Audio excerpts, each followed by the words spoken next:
วัสดีครับวันนี้มาพวกเราจอไดอีกแล้วครับวันนี้เราจะพาเพื่อนไปหาปลาไก่แล้วครับผมวันนี้เราจะไปกันแห่เมือเดินครับเพราะว่าวันนี้เราจะไปยีปลางด้วยวันนี้เราเอาฉนุกมาแล้วชมูหรือว่าฉนุกเราเรียกไม่ถูกนะ เราก็ไม่รู้ชื่อเหมือนกันนะคนไหนที่รู้จักชื่อก็เมย์บอกพวกเราด้วยนะครับเราเรียกไม่ค่อยถูกนะฮะก็คุณดูดื้อ ฝากกดติดตามด้วยนะครับแล้วก็วันนี้เราจะไปกางแหนเพราะว่าหินที่เรามากรไว้มาอยู่ที่ฝ่าประเทศพม่านะหรือฝั่งรักกระเดียนะเพราะเราจะไปดูกันว่าวันนี้เราจะได้ปลาหรือเปล่าตอนนี้พ่อไปก่อนแล้ววันนี้ผมมากันหลังชายครับหลังชายสุดหล่อกับผมครับ ฝากผู้ชมอะไรหน่อยฝากติดตามช่องยอดเลยช่องจอไดอ่ะครับฝากติดตามช่องจอไดอาร์ด้วยนะครับตอนนี้เราจะข้ามไปฝั่งนู้นแล้วครับเจอกันก่อนเราจะไปเพื่อของคนละ1 ไลค์เพื่อเป็นกำลังใจให้กับพวกเราด้วยนะครับนี่เพื่อนเรามาถือที่ใหม่ที่เราจะจับปลากันแล้วเดี๋ยวผมจะให้หลังไปชี้ให้ดูนะฮะที่เรามากรไว้นี่วันนี้เราจะมากางแหงตรงนี้แหละอันนี้น้ำมันไม่ลึกเท่าไหร่นี่หินที่เรามากรไว้ใต้น้ำฮะเยอะๆมันน่าจะมีปลาอยู่นะเพราะเวลาเรามากรไว้แล้วก็เราต้องทำสัญลักษณ์แบบนี้ถ้าเราไม่ทำสัญลักษณ์เดี๋ยวมีคนมาหางของเราเนี่ยอีกอันนึงตัวนี้กองนึงถืออะไรตัวนี้กองนึงเราทำสัญลักษณ์ไว้แบบนี้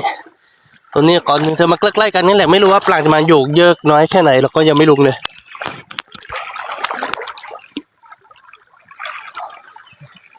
วันนี้มากันหลังชายวันนี้หัวแดงมาด้วยนะหัวแดงอ่ะหัวแดงบอกว่านอนไม่ค่อยหลับตันก็เลยเข้าไปอยู่ข้างในเมนเยอร์เนาะ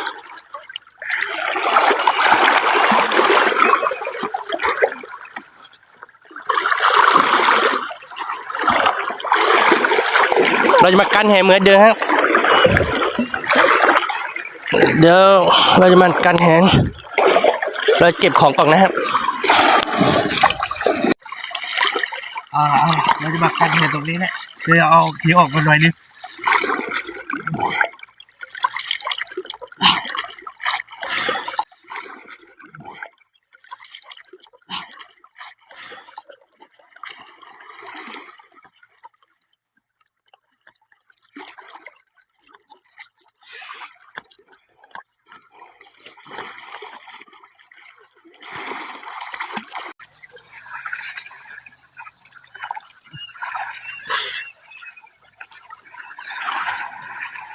หวานแล้วเรียบแล้วแบบ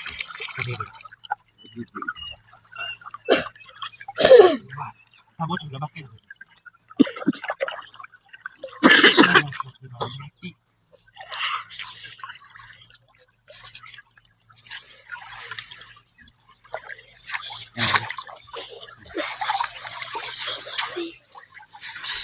เอาใช่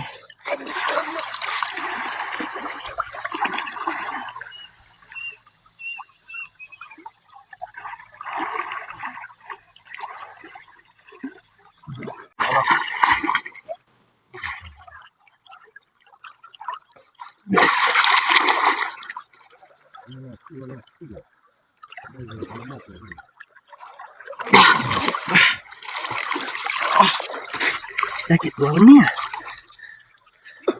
ได้หลายตัวนะเข้าไปดูข้างบนกันไปเลย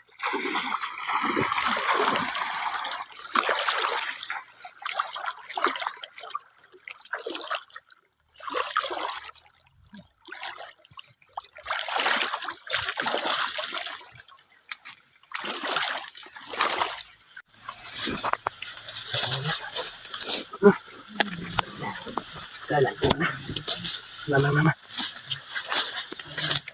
มากินปลากันไ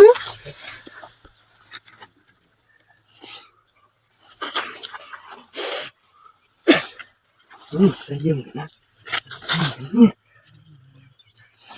มาช่วยกันเก็บช่วยเด็กช่วยกันเก็บหน่อยจริงเหรอจะไปทำเอาอ่ะเก็บรังดิ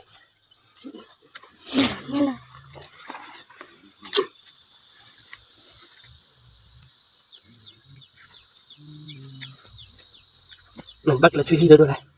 mà thở lên nha ở đây vậy nào ôi em ngồi đi đấy em mình vô mày uống nè gì thằng mày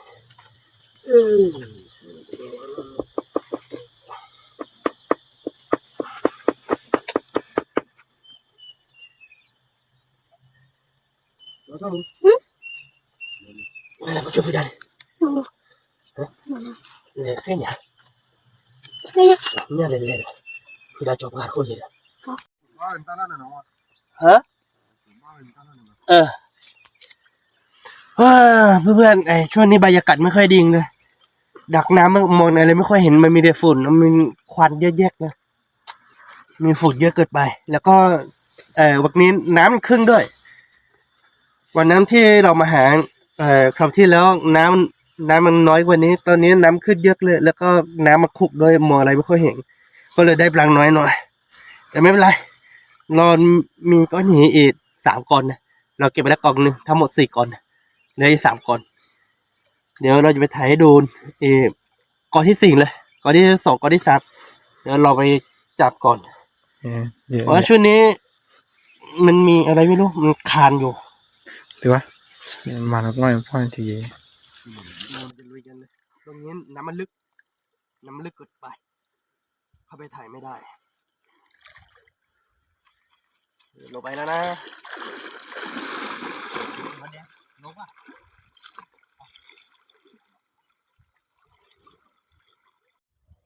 แล้วนี่เดี๋ยวอันนี้ยายนี่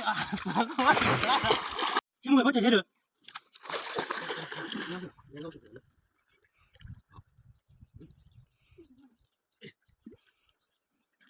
มาถูกว่าเห็นมันไม่กัดแต่ว่าที่นี่มีปลาเยอะที่บ้านผมมีปลาเยอะเฮ้ย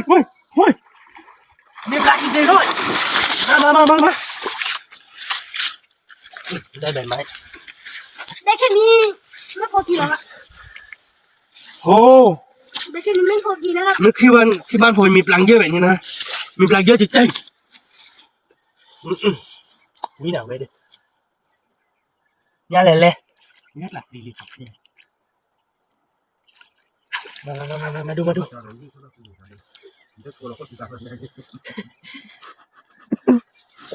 อากาศมารอบลำไตเร็วเลยเพื่อนมาช่วยกันเก็บหน่อยได้ปลาเยอะเหมือนกันนะเนี่ยได้ปูตัวนึงนะได้ปูตัวนึงปลาอะไรครับปลาโอใช่ไหมครับมาพอหมูครับปลาพามาโอเหรอครับผมเรียกชื่อไม่ถูกครับไม่ว่าคนไหนรู้จักชื่อปลาก็บอกคนไหนนะครับหรือว่ามันเป็นปลางูเนี่ยปูอะไรครับเฮ้ยปลางูก็มีเหมือนกันนะเนี่ยแล้วฉลามก็มีนะปลาโอเ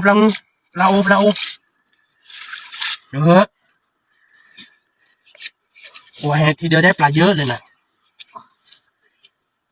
เดี๋ยวจะรอไปไหวทีนึงจะได้ไหมหมดแล้วล่ะเหมือนกันนะเนี่ย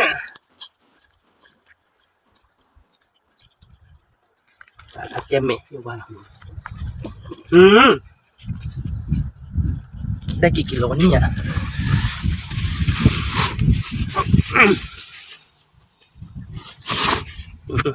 เดี๋ยวตั้งนี่แหละอากแล้วดัง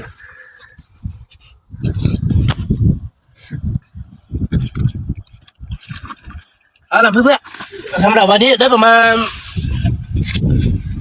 15 กิโลครับอะไรมากเราได้ปลาประมาณนี้แหละถ้าชอบใจคลิปของเราก็อย่าลืมกดไลค์กดติดตามพวกเราด้วยนะครับเพื่อเป็นกำลังใจให้พวกเราด้วยนะครับเจอกันคลิปวันนั้นนะครับสวัสดีครับ